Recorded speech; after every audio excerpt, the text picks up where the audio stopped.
다음은 부처보고입니다. 남부해양수도권 육성 방향 해양수산부 장관님께서 보고해 주십시오. 예, 해양수산부 장관입니다. 남부해양수도권 육성 방향을 보고드리겠습니다. 추진 배경입니다. 세계적인 제조업 생태계와 물류 인프라를 보유한 동남권은 글로벌 공급망 핵심 거점이 될 잠재력이 매우 큽니다. 해양수산부는 동남권을 남부해양수도권으로 육성해 5국 3특 전략의 성공 모델로 만들겠습니다. 남부해양수도권 육성 방향입니다. 먼저 부산은 국제해양금융 비즈니스 중심지로 만들겠습니다. 이를 위해 해양에 관한 행정, 사법, 경제, 금융 기능을 집적화하겠습니다. 울산은 친환경 에너지 동아시아 허브로 만들겠습니다. LNG부터 수소로 이어지는 미래 연료 전환 단계에 맞춰 인프라를 갖추고 거래 플랫폼과 결합하겠습니다. 경남은 항만 물류, 제조 AI가 결합된 산업 생태계를 조성하겠습니다. 진해 신안과 배후단지를 피지컬 AI 테스트 베드로 활용하고 AI 기업 유치를 통해 제조 물류 기업과 협업 생태계를 만들겠습니다. 추진 전략, 다음 쪽입니다. 추진 전략 및 과제입니다. 첫째, 북극 항로를 선도하는 남부해양 수도권입니다. 올해 하반기 시범 운항을 시작으로 2030년까지 한유럽 전기 서비스를 개설하겠습니다. 국적 내쇄빙 선대 확충, 극지 전문 인력 양성 등 활성화 기반을 마련하고 2040년까지 진해 신항을 세계 최고 컨테이너 항만으로 조성하는 한편 복합 운송 화물 유치와 트라이포트 연계 개발을 통해 아시아 물류 허브로 도약하겠습니다. 둘째, 산업이 재도약하는 남부해양 수도권입니다. K해운조선 상생협력으로 자율운항 선박, 친환경 선박 분야에서 초격차를 확보하겠습니다. 또한 해양금융, 해사법률 등 고부가 연관 산업을 육성하고 조선 MRO, 친환경 벙커링 등 해운 서비스 산업도 키우겠습니다. 주요 산단, 항만의 AX를 과석화하고 제조 물류 클러스터를 맥스 풀스택 수출의 핵심 거점으로 만들겠습니다. 수산은 전자거래 전환 등 유통구조를 혁신하고 고부가 식품 산업을 육성하여 블루푸드 허브를 조성하겠습니다. 다음 쪽입니다. 셋째, 기업, 사람, 자본이 모이는 남부해양 수도권을 만들겠습니다. 해양수산 공공기관 이전, 국회 논의를 통해 동남권 투자공사 신설, 해사국제상사법원 2028년 개원 및 수도권 해운선사 연관기업 추가 유치를 차질 없이 추진하겠습니다. 채용 연계형 계약학과 신설, 해양 수도권 특화 앵커 사업 등을 통해 청년 인재의 육성과 유입을 촉진하고 수요자 중심의 해양 혁신 스타트업 생태계도 조성하겠습니다. 마지막 넷째로 살기 좋은 남부해양 수도권입니다. 광역교통망 구축으로 남부해양 수도권을 1시간 생활권으로 만들고 타 권역과의 연결도 강화하겠습니다. 주거, 교육 등 정주 여건을 획기적으로 개선하고 남해안의 관광 자원을 연결한 해양 레저 관광 벨트를 조성해 모두가 가고 싶고 살고 싶어 하는 남부해양 수도권을 만들겠습니다. 목표 및 기대 효과입니다. 2024년 기준 2,850억 달러인 남부해양 수도권 GRDP를 2040년까지 5,200억 달러로 높이고 현재 순유출 중인 청년층을 조속히 순유입으로 전환시켜 2040년 생산 가능 인구를 전망 대비 5.4%포인트 높은 60%로 유지하겠습니다. 해양수산부는 국가 균형 발전이 국가 생존 전략임을 깊이 새기며 남부해양 수도권 완성에 최선을 다하겠습니다. 이상 보고를 마치겠습니다. 네. 자료 준비는 잘 된 것 같네요. 지금 좀 어렵긴 한데 7, 8월은 지금 쇄빙선 없이 북극 항로로 유럽을 갈 수 있다는 거죠. 예, 8, 9월이 좀 더 8, 9월이? 예, 그렇습니다. 1년에 2달 정도 현재는 쇄빙선 없이 가는 거? 예, 3개월까지도 가능하다고 지금 전망을 하고 있습니다. 올해도. 예. 7, 8, 9. 8, 9는 안전하고? 예, 8월, 그래서 저희가 지금 시범 운항을 8월 말에 출발해서 네. 50일간 하려고. 8월 말부터? 예. 이상하네. 7월이 더 따뜻하지 않나? 녹는 그 시간.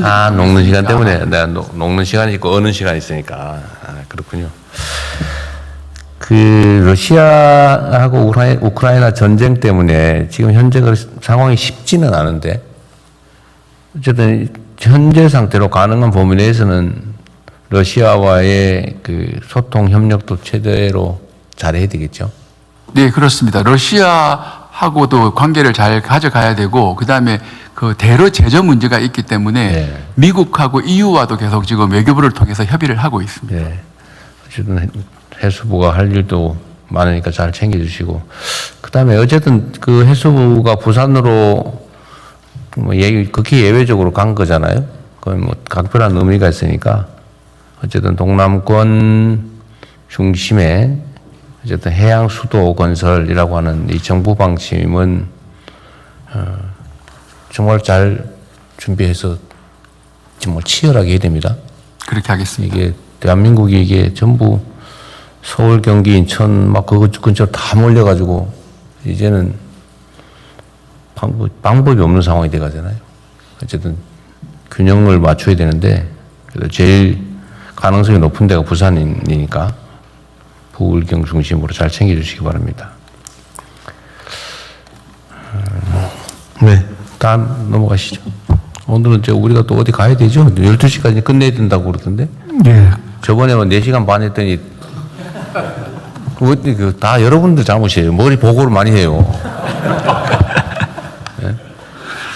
네, 다음은 사실 내 잘못인데. 오늘은 12시까지 끝내보도록 하겠습니다. 예, 고위험 임산부 신생아 및 응급의료체계 개선 방안을 복지부 장관님 보고해 주십시오. 네, 고위험 임산부 신생아 및 응급의료 체계 개선 방안에 대해서 보고드리겠습니다. 우리나라는 최근 들어서 35세 이상 산모 그리고 쌍둥이 등 고위험 분만과 신생아 비중이 눈에 띄게 증가하고 있습니다. 25년부터 중증 권역 지역 모자 의료 센터 체계를 구축하고 전원 전담팀 진료 협력 체계 시범 사업을 추진했지만 과중한 업무 강도 그리고 의료 사고에 대한 법적 부담 등으로 전문 인력은 매우 부족하고 분만 기관 간의 연계, 이송 미비 등으로 인해서 현장에서는 미수용과 수용 지연 사례가 발생하고 있습니다. 국민의 생명을 살리는 정부를 구현하기 위해 향후 60일 이내에 이송 전원 체계를 즉각 정비하고 2027년 상반기까지는 모자 의료 체계 재편과 의료 사고에 대한 법적 부담을 완화하여 모성 사망비를 최저 수준으로 만들도록 하겠습니다. 우선 60일 이내에 기존 자원을 최대한 활용해서 지역 협력 체계를 강화하여 신속하게 진료를 받으실 수 있도록 하겠습니다. 첫째, 일반 분만병원과 권역 모자 센터 간의 연계 협력을 강화해서 고위험 응급 분만 발생 시에는 해당 권역 센터에서 수용하도록 하고, 또 진료 협력 체계가 없는 충청권, 전북권, 제주권에는 올해 7월까지 조속하게 구축하겠습니다. 둘째, 119 출동 시 임신부가 다니던 분만병원으로 우선 이송하여 의사가 상태를 판단하도록 하고, 해당 병원에서 진료가 어려울 경우에는 모자의료 전담팀과 119가 협력하여 권역 및 전국 단위로 이송병원을 신속하게 선정하겠습니다. 신속하고 안전한 이송을 위해 병원 간 전원에도 119 구급차를 지원하고 범부처 응급의료 헬기도 연계하겠습니다. 의사가 탑승하는 닥터 헬기를 우선 활용토록 하여 고위험 임산부와 신생아를 보다 더 안전하게 이송하도록 하겠습니다. 셋째, 국립중앙의료원 중앙모자의료센터 내에 전담 상황팀의 전원 전담팀의 상황 요원을 증원해서 동시에 여러 건을 처리할 수 있도록 하겠습니다. 6월부터는 모자의료 정보 시스템을 개통해서 기존의 전화 문의 방식을 시스템 동시 요청 방식으로 개선해서 병원 선정 시간을 단축하겠습니다. 모자의료센터에 대한 인력 규제도 완화하고 건강보험 지원도 확대합니다. 야간 휴일 등 의료 현장에 부족한 인력을 보완하기 위해 지역 내에 분만병원의 전문의를 활용한 시간제 근무 등 다양한 근무 형태를 도입하겠습니다. 임신 주수, 미숙아의 상태, 비수도권 여부 등에 따라서 모자의료센터에 추가로 건강보험 지원을 확대하겠습니다. 다음은 2027년 상반기까지의 추진 계획입니다. 먼저 현재 서울에만 2개소가 있는 중증 모자 의료센터를 5국 중심의 비수도권으로 확대하겠습니다. 응급 상황 발생 시에 즉시 환자를 수용할 수 있도록 중증센터에는 신생아 중환자실 예비 병상을 확보하겠습니다. 현재 운영 중인 중증 권역 지역 모자의료센터를 진료 역량과 실적에 따라서 단계를 조정하여 실질적으로 기능할 수 있도록 체계를 정비하겠습니다. 또한 센터별 역할과 의무를 명확히 해서 역할 수행 여부에 따라 재지정하는 제도를 도입하겠습니다. 비수도권을 중심으로 지원을 강화하겠습니다. 비수도권 모자의료센터의 시니어 의사 채용을 지원하고 국립대병원의 상과 전임교원 증원도 추진하겠습니다. 건강보험을 통해 성과 기반 보상도 비수도권부터 단계적으로 도입하고 운영비도 확대해 나가겠습니다. 필수 의료 분야 의료진이 안심하고 진료할 수 있도록 의료 사고 부담을 완화하겠습니다. 지난해 말부터 분만 등 필수 의료 전문의를 대상으로 의료 사고 시에 최대 17억까지 보장하는 고액 배상 보험의 보험료 지원을 해왔습니다. 오는 6월부터는 그 대상을 응급의료센터, 신생아 중환자실 전문의까지 확대하겠습니다. 또한 불가항력적인 분만 사고에 대한 국가 보상 대상을 산모 사망뿐만 아니라 산모의 중증 장애까지 확대하겠습니다. 지난 4월 개정된 의료분쟁 조정법 시행을 차질 없이 준비하여 분만, 응급 등 고위험 필수 의료 행위 의료 사고에 대해서는 수사나 형사 기소에 대한 부담을 경감하겠습니다. 법 시행 전이라도 개선된 수사 절차를 현장에 먼저 적용할 수 있도록 법무부, 경찰청과 긴밀히 협조하겠습니다. 마지막으로 응급의료 이송체계입니다. 올해 호남권에서 실시 중인 이송체계 혁신 시범 사업의 4월까지의 실적을 살펴본 결과 하루 평균 체중증 환자의 사망자 수는 감소하고 권역응급의료센터가 중증 환자를 수용하는 건수를 증가하는 등 미수용 문제를 완화하는 데 효과가 있는 것으로 판단하고 있습니다. 전국적으로 지역별 이송 지침을 신속히 정비하고 이송 체계의 혁신을 하겠습니다. 제도의 안정적 시행을 뒷받침하기 위해서 응급의료법 개정도 9월 내에 완료하겠습니다. 아울러 응급의료기관 지정 기준을 개편해서 권역응급의료센터, 지역응급의료센터에 심근경색증, 외상 등 중증 응급질환 치료 역량을 높이겠습니다.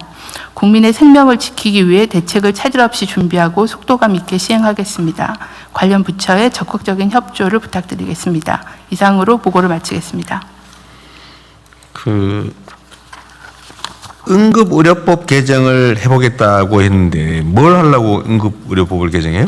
좀 전반적인 개정인데요. 지금 시범 사업하고 있는 이송 전원 체계를 정비하는 내용이 주된 내용이고요. 그다음에 지역 응급의료센터의 지정 기준도 강화해서 명칭도 좀 변경하는 내용들이 전반적으로 들어 있습니다. 알겠습니다. 제가 전에 한번 얘기했을 가능성이 있는데 어떤 국가의 제도를 만드는 거 있잖아요. 근데 거기에는 이제 소위 헌법, 법률, 시행령, 규칙 이렇게 조례 이렇게 순서가 위계가 있는 거죠, 위계가. 그런데 모든 제도는 법으로 만들어야 된다. 이거는 사실이 아니에요. 시행령도 법령의 일부죠. 이게 지금 요즘은 다 입법 이렇게 하는데, 물론 그게 가장 안전하고 편하긴 한데, 지금 국회 상황이 무슨 법 하나 만들려면 그 몇 달씩 막 심하면 몇 년씩 걸리고, 우리가 필요한 제도 개선을 하려고 지금 계획하고 있는 게 아마 수천 건 넘을 텐데, 그거 다 법으로 하려고 그러면 못 하거든요. 그런데 원래 우리 법제처가 언제 한번 각 정부기관한테 설명을 한번 해주면 좋겠는데. 예, 그러도록 하겠습니다. 그리고 현재까지도 법무부가 해도 되고 법제처가 해도 되는데 법제처가 하는 게 나을 수도 있겠네. 하여튼 국민의 권리를 구체적으로 침해하거나 아니면 의무 부담을 설정하는 것은 법률에 의해서 하라고 헌법에 돼 있긴 한데, 그게 아니고 예를 들면 일반적인 제도를 설계하거나 간접적으로 부담이 좀 된다든지 이런 거는 법률이 금지하지 않으면 시행령으로 해도 되거든요. 예를 들면 응급의료에 관한 응급의료가 국민들의 의료 응급 상황을 대처하기 위해서 만든 법인데, 그 법이 금지를 하거나 그 법에 반하지 않으면 그 법률의 목적을 이행하기 위한 시행령을 만들어서 시행해도 돼요. 근데 그걸 다 요즘은 이제 이게 일종의 그런 걸 수 있는데, 책임 문제 때문에 그럴 수 있거든요. 이제 공무원들이 법률과 상식에 또는 헌법과 상식에 부합하도록 업무를 하면 고의로 뭘 나쁜 짓을 하려고 하는 게 아니냐, 그게 다 면책되거나 그런데, 어느 순간부터 이거를 툭 하면 무슨 직권남용이니 뭘 어쩌고 그냥 감사에 수사에 처벌을 하고 문책하고 이러니까 다 안 하려고 그러는 거예요. 그게 전 정부 부처에 다 퍼져 있어요. 다 법으로 정하지 않으면 안 된다 이런 강박관념이 생겨버린 거예요. 그래서 다 우리가 실제로는 시행령이나 뭐 규칙이나 지방자치단체들도 지방정부들도 조례로 해도 될 일을 다 그냥 법으로 미루고 법이 정해지지 않을 때까지 안 해버리고 이러니까 사회 발전이 됩니까? 원래 사법 판단은 반드시 법에 근거가 있어야 되지만 행정은 법률이 금지하지 않으면 공익 목적을 이행하기 위해서 해도 되는 거예요. 그게 원래 행정의 일반 논리잖아요. 그걸 보장하기 위해서 시행령 제정 권한도 있는 거고. 그래서 좀 능동적으로 적극적으로 하면 좋겠다는 생각이 듭니다.